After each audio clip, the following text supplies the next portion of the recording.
Hi నమస్కారం అందరికీ. ఈరోజు టాపిక్ వచ్చేసరికి జొన్న సాగు వివరాల గురించి మీకు పూర్తిగా ఇన్ఫర్మేషన్స్ అందిస్తాను. అలాగే పార్ట్ 1 అండ్ పార్ట్ 2 వీడియోని అప్లోడ్ చేస్తాను జొన్న పంట గురించి. సో పార్ట్ 1 వీడియో వచ్చేసరికి రకాలు ఏంటి, ఏ నెలలు విత్తుకోవాలి, దానికి విత్తే దూరం ఏంటి అనేది చెప్తాను. అలాగే పార్ట్ 2 వచ్చేసరికి మనకు జొన్నలో ఆశించే పురుగులు మరియు తెగులు గురించి చెప్తాను. సో అలాగే ఇప్పుడు వచ్చేసరికి పార్ట్ 1 వీడియో అప్లోడ్ చేస్తున్నాను. వీటిలో పంట సాగు వివరాలు అంటే పూర్తిగా ఫస్ట్ నుంచి స్టార్టింగ్ అంటే విత్తనాలు వేసినప్పటి నుంచి జొన్న హార్వెస్టింగ్ అయ్యే వరకు మొత్తం ఇన్ఫర్మేషన్ ఇస్తాను. అలాగే పార్ట్ 2లో మీకు చెప్పాను పురుగులు తెగులు గురించి చెప్తానని. సో ఇప్పుడు అనేది మనకు విత్తనాలు, తర్వాత రకాలు ఏంటి, అదేవిధంగా ఎంత దూరంలో విత్తుకోవాలనేది పూర్తిగా ఈ వీడియోలో పార్ట్ 1 వీడియో అప్లోడ్ చేస్తున్నాను. కాబట్టి ఫస్ట్ నుంచి చివరి వరకు చూడండి. అలాగే లైక్ చేయండి, సబ్స్క్రైబ్ చేయండి. మీరు చేసే లైక్ సబ్స్క్రైబ్ వల్ల నాకు చిన్న ఇన్స్పిరేషన్స్ లభిస్తుంది. అలాగే మీకు అగ్రికల్చర్ సంబంధించిన ఏమైనా టాపిక్కి వీడియో కావాలన్నా నాకు కామెంట్ రూపంలో తెలియజేస్తే అలాంటి వీడియో మీ కొరకు అప్లోడ్ చేస్తాను. మనకు జొన్న పంట అనేది ఖరీఫ్ మరియు రబ్బీలో కూడా సాగు చేస్తారు. అలాగే దీంట్లో భూమి చూసుకున్నట్లయితే మనకు నేల తేలికపాటి ఎర్ర చలక నేలలు మరియు తేలికపాటి నేలలు అవసరము. అలాగే నీరు నిల్వ ఉండే నల్లరేగడి నేల చాలా అనుకూలము. అలాగే చౌడు నేలల్లో అయితే ఈ పంట అనేది రాదు. సో మనకు దీనికి ఈ జొన్న పంటకు విత్తే సమయం చూసుకున్నట్లయితే ఖరీఫ్లో మనకు జూన్ 15 నుంచి జూలై 15 వరకు విత్తుకుంటారు. అలాగే రబ్బీలో చూసుకున్నట్లయితే అక్టోబర్ 15 నుంచి నవంబర్ 15 వరకు కంప్లీట్ చేసుకుంటారు.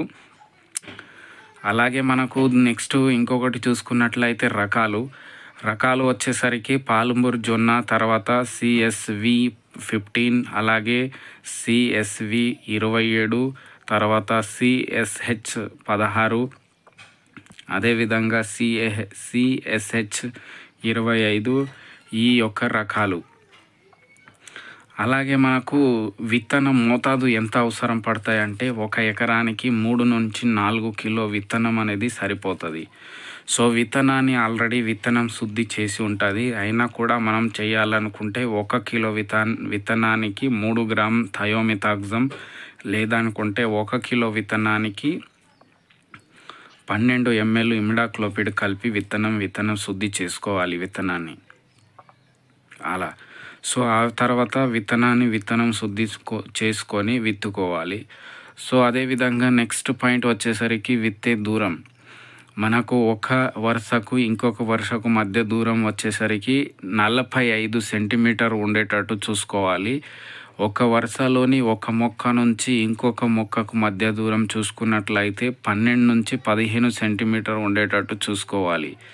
సో ఇలా మనము 45 × 12 లేదా 45 × 15 చూసుకున్నట్లయితే 1 ఎకరానికి 60,000 నుంచి 74,000 మొక్కలు అనేది వస్తాయి 1 ఎకరానికి.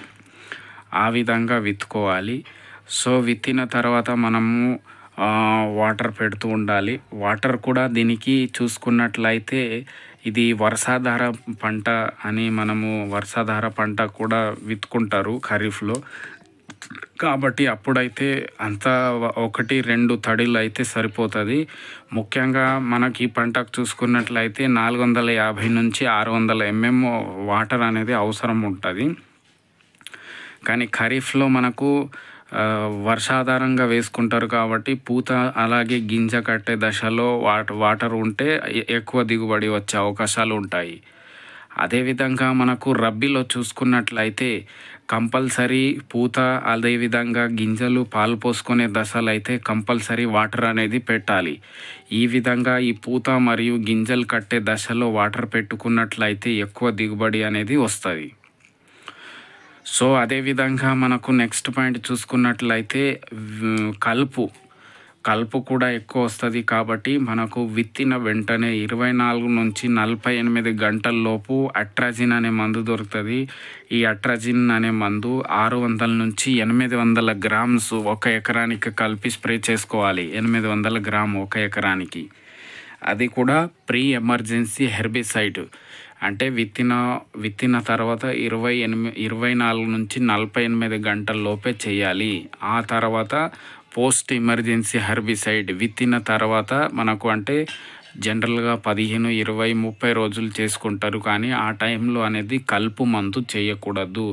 ఓన్లీ ప్రీ ఎమర్జెన్సీ అంటే ఫస్ట్ మనకు విత్తిన 24 నుంచి 48 గంటల్లో ఒకటే మందు కలుపు మందు పిచికారీ చేయాలి. ఆ తర్వాత చేయకూడదు.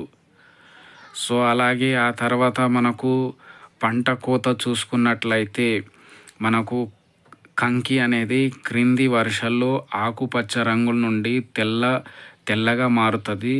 అదేవిధంగా గింజల్లోని పాలు పోసుకొని ఎండిపోవడం జరుగుతుంది. ఆ విధంగా పిండిగా మారిపోవడం జరుగుతుంది.